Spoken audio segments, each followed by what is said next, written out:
Personal notice. Danger's my stock and trade. If the job's too tough for you to handle, you got a job for me, George Valentine. Write full details.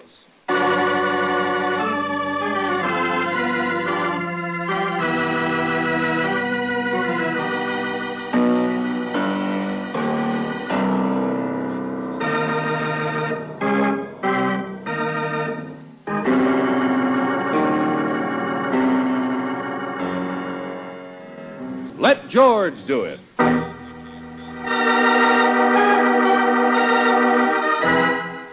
The Man Behind the Frame. Another adventure of George Valentine.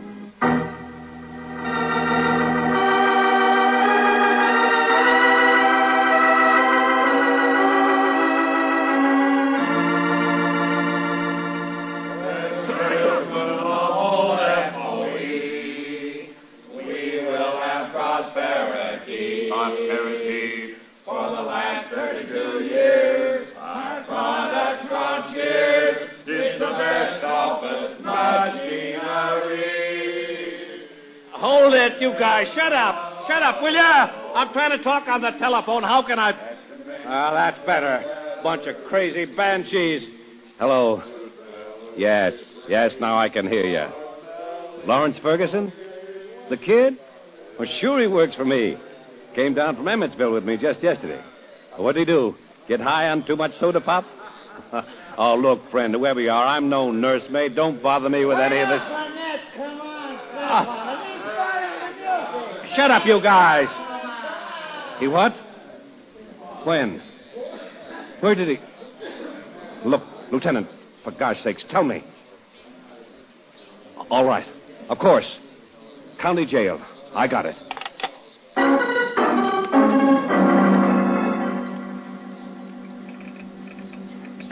Dear Mr. Valentine, my name's Vic Burnett, Federal Office Equipment Company. You remember, the guy sold you the wire recorder for your office. Well, I'll cancel out the last 3 payments on it if you come down fast to the county jail. I need help. A crazy rube I brought into town for a convention just so he could see the sights is now staring at the inside of a cell.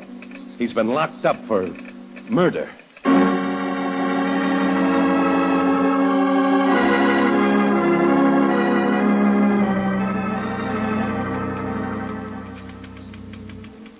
Okay, Mr. Burnett, But I feel responsible for him. He's never been down here before. He's not even a salesman. You see, up in Emmetsville, You I want have to this see him, kid- Valentine, or don't you? Just a minute, Lieutenant Johnson. He's never done anything but read comic books, but I can't let him get railroaded like a Well, common I'm sure he's not being railroaded for anything, and a woman is dead, isn't she? Miss Brooks, listen to me. This kid That's is a good absolute- idea. You listen to her, Brooksy. Come on, Johnson. Gladly. Valentine, wait I a minute. just want to hear it from the kid himself, that's all.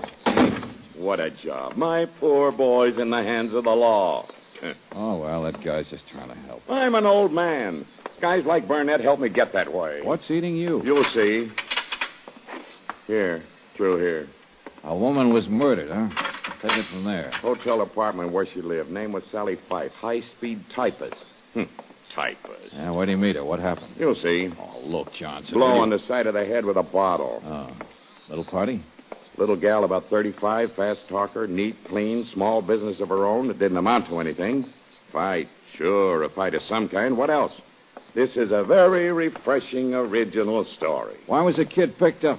Were there witnesses? He was caught trying to run down a fire escape this morning. Taking us all day to even pry his name out of him. Well, I don't see He's why. 26. Skinny, sandy-haired, pimply-faced 26, and probably never earned more than 26 a week in his life, either. You see for yourself. Hey, wake up. Ferguson. Oh, excuse me. Hello, sir. Sure. Oh, don't stand up, kid. I just thought you were asleep. No, sir, I can't sleep. I just shut my eyes like that. I do it in the office sometimes so people don't know I'm thinking. Okay, I'm not sir. This is Mr. Valentine. Sure. How do you do, sir? Whatever you say. Yeah, hello. Sit down, Lawrence. Yeah. You want to hear it, too, I guess. I don't feel very good, you know. Last night you had some drinks. Yeah. See, Mr. Valentine, I'm just a clerk in the office. Up in Emmetsville, I mean. Been there 9 years. Uh-huh. I begged so many times to come to conventions of boss. It's Mr. Burnett. He Last night you went to a movie, and after that a bar called the Silver Duck, and you had some drinks. Uh-huh.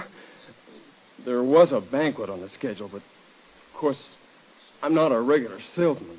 I mean, just a clerk. No.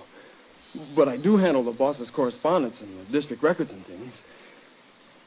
Well, I was alone last night. I don't know anybody in the city or anything. You knew this woman, didn't you? This Sally Fife? No. What? No, I didn't. Not until then. In the bar, I mean. He met her there. Very refreshing. It's true, too. Go on. Well, I had several, I guess. You know how it is when a guy's alone, on the town, so to speak. I don't remember very well, but I guess I met her. She was awful nice. Anyway, sometime later, I didn't feel very well. Yeah, sure. It was a long way back to the hotel, and she said she'd make me some coffee up at her place, close by. But she was nice. I don't want you guys thinking anything. Yeah. We know all about it. Tell him what happened when you got there. I've told you, I don't know. It's not clear. I'm not used to... I mean, I don't know whether I drank the coffee or not. All I know is that it's daylight and I'm asleep on the sofa. All right, hold it, kid, hold it. There was a fight, wasn't there? You had trouble with this girl, and then... Stop it. Leave me alone. All right, I ran, sure. I ran. I tried to get out the fire escape, only my head was all dizzy. I would have got away if it hadn't been for that. That's this morning when they caught you. Get back to last night. Well, there she was. Dead. What do you think? I killed her. Oh, you did? Well, tell me about it. Refreshing, original story. I don't know. Tell you what. I wanted to have excitement, what it feels like to be kicked around and yelled at by all them salesmen. A clerk, sure. He'll never get any place. You know, they're all fakes, all of them. Loud-mouthed jerks I could wrap around my finger any time you ask. Salesman, I'm better than any of them. Let it out, kid. Now, easy. You said you killed a woman. I must have, don't you see? Nobody else was up there, I remember. I'm sorry I shoot my mouth off, but I'm just trying to forget. I wish I was just being a clerk now. Remember, forget. It was her idea you have some coffee last night, I suppose. Well, it seems that way. It wasn't mine. How did you know? Oh, for the love of... Kid, haven't you ever heard of a thing like this happening to anybody besides you? What? Well, nobody ever got in trouble like this before. Nobody ever did the things that I must... Oh, cut it out, Rube. I can't stand it, eh? Well, the facts are all true, Valentine. The ones we could check. Same old story. What are you talking about? I'm just a guy who wants... Hasn't it ever occurred to you you might be a sucker? Oh, never mind, Johnson, never mind. What's he held for? He signed a confession of anything? You think I take milk away from babies? Suspicion, that's all. Then how about taking him out of here? What's the name of that bar you said? The Silver Duck? Come on, Lawrence. I want to see if you know how to swim.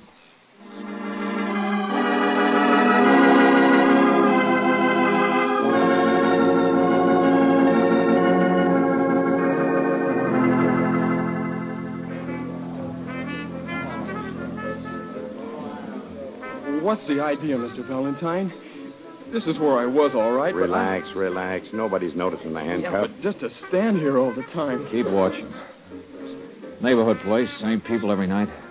It's about the same time now, too. The girl, Valentine, that's the part of it that doesn't fit. She wasn't the type, wasn't a regular customer. Yeah, Johnson, it does. I'm just all mixed up. I want to go back Lawrence, to this... on your first night in the big city, how did you meet this Sally Fife?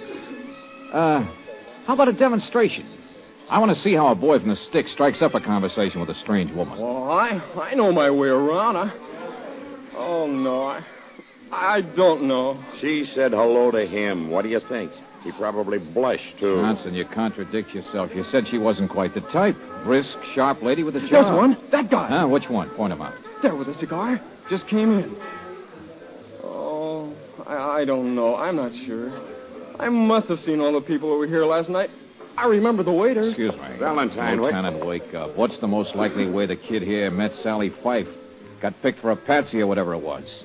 Somebody probably introduced him, don't you think? So I'll see you later.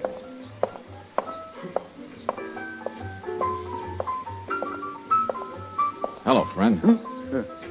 Excuse me. Just wondered if I could borrow your newspaper a minute. Hey, what kind of a cigar is that? Here's your change, Loopy. 15, 20, 25. Okay, Jake, I'll see you. Wait a minute, friend. The newspaper? Help yourself. See you later, Jake. And sit still. What are you picking a fifth? Must have hit it nice, them fancy cigars, paying off your debt. I still got to figure Hialeah. Hey, let go of my arm, man. I want to ask the bartender, Jake, here about you. What do you want? He's all right, mister. Sit down, sit down. Name's Loopy, huh? What do you want? Turn around. That skinny young guy standing over there. Ever see him before? One next to the heavyset man? No. Hey, Jake, what do you let snoops like this in for? Loopy's all right, mister. Loopy, you haven't been doping the races at Hialeah. Papers turned to the front page. News about a murder. And that kid's picture. So at least you've seen him before in the paper, haven't you? I didn't notice. Hey, what do you want? Here, Jake, here's my selections, all of them. I'm getting out of this. Sure, Loopy. Give me that. Hey, look out. Get your hands off I got him, so cool off. That other guy coming is a cop. I got nothing to be afraid of. Oh, no. Just wanted to get rid of these notes in your pocket. Only they're not all racing selections either, are they, Loopy? Pawn ticket, huh? Mister, I told you, Loopy here's all right. What's going on, Valentine? I don't know, Johnson. Pawn ticket for $1,000. What? Yeah. No wonder he pays his debts today. Smokes such fancy cigars. Now, look, Golly, I ain't got nothing to hide. I just been wondering what to do about it, that's all. I'm Loopy Fife. Huh? Fife, did you say? Sure. This dame got killed. Well, I've been wondering if I should volunteer as expert testimony or something. I mean, she's my wife. Rhymes. Sally Fife, she's my wife. Well, how do you like... Come on, friend. We're going to have a little talk. Now, let go of me. Take it easy. I ain't done nothing. Oh, no. Just hawked a mink coat for $1,000. Well, that's what it says here on the pawn ticket. One mink coat. Oh, his, no doubt. Well, it's a cold All night. right, so what? So I did, so what? Sure, it's here, but I've done it before. She don't mind. I always get a winner the next day. Brings me luck, that's all. Raise a little quick cash. She don't mind. If you're talking about your wife, what do you mean? That she's too dead now to mind? Cut it out, I said. She and me were just friends, God rest her soul. So stop looking at me that way. I didn't kill her. We're divorced. Ain't it so, Jake? That's what you call platonic, that's all. Picking the guy who gave her the mink, not me. Sure, go up to Emmetsville. Big shot salesman, he's the one. Vic Burnett. Yeah, ask Vic Burnett.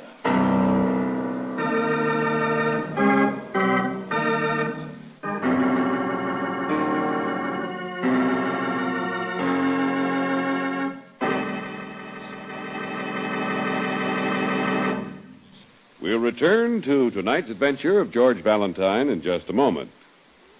And now, back to tonight's adventure of George Valentine. As salesmen of all FOE, we will have prosperity. Prosperity. For the last 32 years, our products have drawn cheers. It's the best office machinery. Vic Burnett, the big man from Emmetsville, here in town for a convention. He wanted you to help one of his employees, the young clerk, Lawrence Ferguson, because Lawrence was locked up in jail for murder, too confused even to defend himself. The only trouble is, though, the girl Lawrence said that he met for the first time last night, the night of her murder, now seems to have been mixed up with Vic Burnett himself. So, if your name is George Valentine, you're pretty much inclined to agree with Claire Brooks when she says... I never did like his looks, George, from the day he sold us this wire machine. I didn't like the kind of stories he told. Oh, sure, Brooksy, but don't break the recorder on account of him. You get the rest of my notes on it? Oh, didn't you finish? I'll hook it up on the phone again. No, that's all. Burnett didn't tell you where he was going after he left the county jail, did he? No? Huh. How do you like that? Write up your notes for a client that doesn't even... Well, we can't find him either, Brooksy. Salesman must have sold himself a powder and then taken it. Mr. Valentine, now you're just getting my boss in trouble. He wouldn't have done a thing like that. Kid, you want to save your job or your neck? I don't know. I'm all confused. I don't feel very good. This place just reminds me... Lawrence, we brought you here to her apartment to see what else you could remember. Well, I'm not helping any. I know I'm not helping any, but if you just leave him out of it... Burnett's in this up to his ears. Now, for the last time, relax. Forget what a sucker you've been and think. I'm trying, Lieutenant. That's the couch I woke up on. I know that. Go wash the glasses. Did you? No, I don't think so. Must have been drugged. Clean glasses. But liquor stains on the table and floor. I came up here to have a cup of coffee, I know, but... Kid, that husband, Loopy. You saw him in the bar when you met her. Didn't you see him up here, too, later on? Sure you did, didn't you? I didn't see anybody here except her. Oh, for the love... Okay, Rube, wait for us here. And by the way, there's a sergeant outside the other door. Well, going to get around to me now, huh? Just wanted to give you time to make your story good, Loopy. I know you guys. Think if you keep me cool and I'll get hotter, hey? Well, let me tell you, I'm just a husband, see? But we're divorced. I'm not surprised. She was a businesswoman. Little sharp around the edges, maybe, but standing a guy like you as a horse of another color. Incompatible, that's all. Just one of them things. Give the little lady her happiness, I said, but still platonic. Soft spot for old Loopy. You know how it is. Which brings me to the mink coat. A little matter which was over and done with yesterday afternoon. A little loan of the mink, so Loopy could pick the horse of the right color. If you don't mind my lifting your figures of speech. Just saw her for a minute in that bar, but I never came up here later on. Vic Burnett gave her the coat, huh? Yes, sir, but you see... When? Last year. How long's he known her? Several years, maybe. Fancy apartment. Her typing service didn't buy her all this. It's how she met him. Special work on his district records or something. He's down here a lot. And she used to write to his office when he wasn't. Boyfriend, that's all. It's perfectly legal. In love with business. And he paid her in mink. All right, so she knew a few things about him. So she had a liking for the finer things. Now you're warming up, friend. She blackmailed him, huh? She did not. You can't talk that way about my wife, God rest her soul. A shakedown artist. So that's what you was. I didn't say that. Oh, stop it. Huh? Well, look what's here. Picked him up over that office machine convention, Lieutenant. You see, I wasn't running any place. Just dodging a little. I know, Mr. Burnett. Hoping we'd have it all solved by now. All hung on somebody else.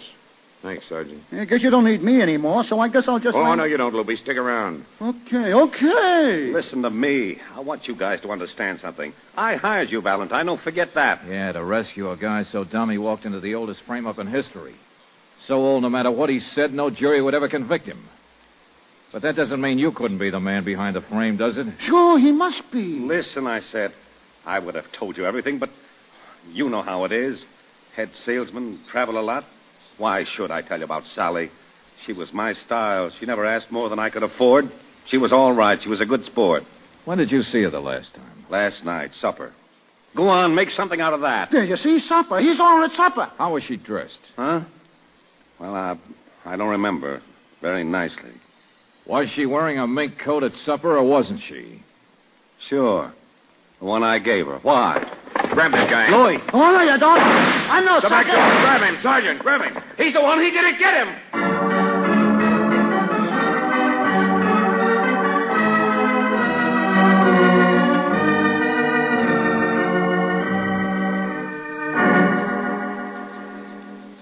He got away, George? Oh, yeah, sure. Of course he got away, Brooksy. Johnson and Burnett after him like a couple of overfed bloodhounds. The kid's here with me. Oh. Well, why didn't you go with Wanted you to read me back some notes, that's all. You see, the closet's been all torn up, ransacked. So it had to be Loopy who got the coat. We know that. But he didn't get it until after supper.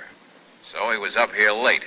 Probably after he'd been in that bar. George, he saw his wife with Lawrence, so it would have been easy for him to follow them up there and... Yeah, sure. It was... George? Yeah, I'm right here. Look, I'll be back up to listen to those notes myself instead, okay? Well, I'm just typing. Yeah, I'll be up at the office. Let Johnson look for people. I'm all through. Wait for me.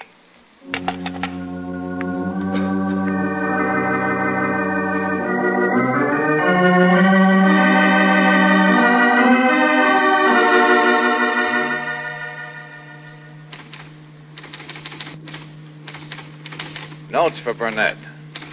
Interviewed Lawrence Ferguson. Oh. Notes for Burnett. Interviewed Lawrence Ferguson in jail. Has stack of circumstantial evidence against him, including the fact that he was caught running George, the scene of crime. I'm just getting started. The only trouble is... Oh. Hello, ma'am. I heard that voice and thought it was Mr. Valentine. I thought you were. You're Lawrence Ferguson, aren't you? Yeah, that's right. You mind if I sit down to wait for him? How'd you know? No. Sit down. He described you, I guess. Oh? I was all dressed up last night. I don't look like much anymore. Oh, don't be silly. I thought George was with you. I can't afford to buy the kind of clothes a salesmen do. They're jerks. You know that? Where is George? Oh, I don't know. He was on the phone. I was waiting for him. Then he hung up and took off like lightning. Thought maybe he'd come over here. Heard him say that. I still got on one of my handcuffs. I guess I better wait for him to take me back to jail. So that's all I'm here for. Oh.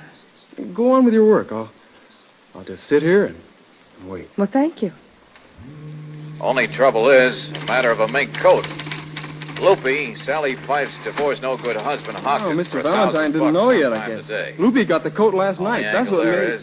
Would a man who committed murder, maybe even with a coat as motive, hawk it? Seems to me he'd be a lot more likely to sell it. Mr. Valentine's a smart man, isn't he?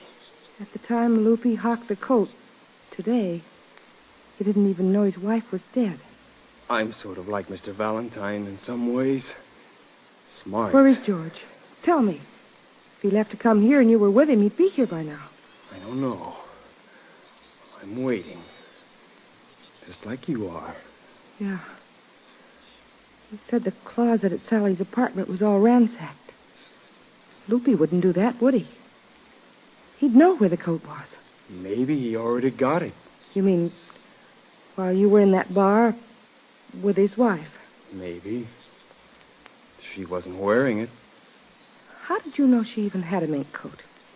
I don't know, ma'am. I'm all mixed up. Yes. Play some more.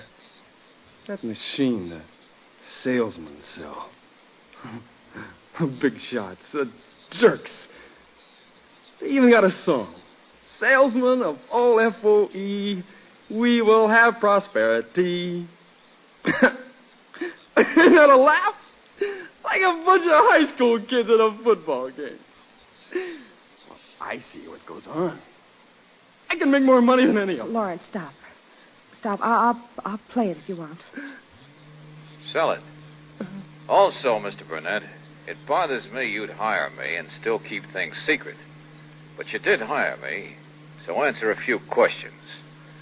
Your correspondence up there in Emmetsville, Sally Fife did business with you, so whoever handles your correspondence would know about her. Check? And that's your clerk, Lawrence. He would have known about her through the handling of district records, too. But he insists he didn't even know her name until last night. Why? You killed her. The poor innocent boy being framed. You killed her. Mr. Valentine's smart. You're stupid. You killed her and ran, but you got caught. Don't say that! That's what she said.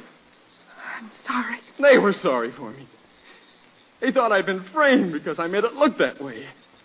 I spilled liquor on the rug and the table. I pretended. I used to give Sally information about Mr. Barnett.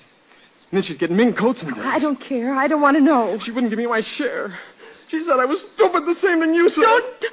Don't touch me. Why not? I have to kill you. Get away. Sally wouldn't give me my share. But I got even with her. Even if they caught me, I still made it look like I'd been framed. I looked for the coat, but it was gone. Get away, I said. But he still got away. Stop it. You only Lawrence, stop it. I wasn't framed. They thought I'd been framed because I made it look that way. I spilled liquor on the rug and the table. I pretended. I used to give Sally information about Mr. Burnett. She'd get mink coats and things. I don't care. I don't want to know. You turn that thing so to record what I say. Stupid. The same thing you think you got a confession, don't you? Where's the button on this crazy thing? I didn't know. No, I didn't. You bumped it yourself. Well, you what kind of prove I am? And so, Mr. Burnett, I guess you don't need a report. The kid you wanted me to help is nothing but a pin-brained loony. Where's the button? Turn it off. Oh, yes, it will, Buster. Oh, George, you're here. I'll show you the button.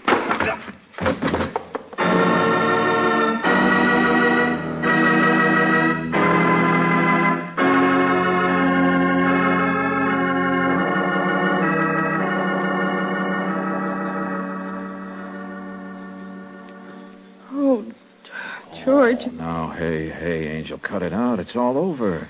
He didn't hurt you. But I didn't know where you were. I thought he'd done something to you. Well, back when I was telephoning, he was outside with a cop. He slugged him and ran.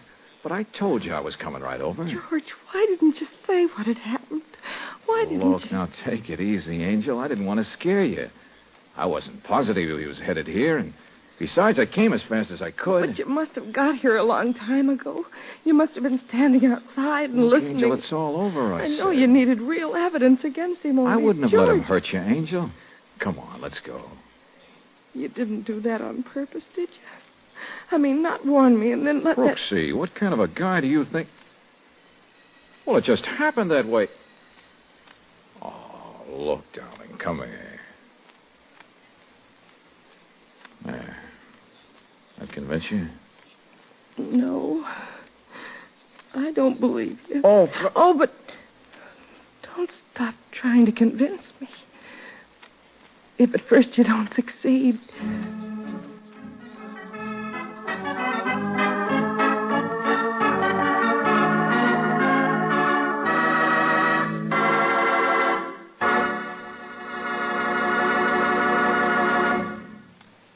Robert Bailey is starred as George with Virginia Gregg as Brooksy. Let George Do It is written by David Victor and Jackson Gillis and directed by Don Clark. Ken Christie as Lieutenant Johnson. Ed Begley was heard as Burnett, Roland Morris as Lawrence, Hal Gerard as Loopy, and Jim Nusser as the bartender. The music was composed and presented by Eddie Dunstetter. Your announcer, John Heaston. Listen again next week, same time, same station, to Let George Do It. Let George Do It is heard overseas through the worldwide facilities of the Armed Forces Radio Service. This is the Mutual Don Lee Broadcasting System.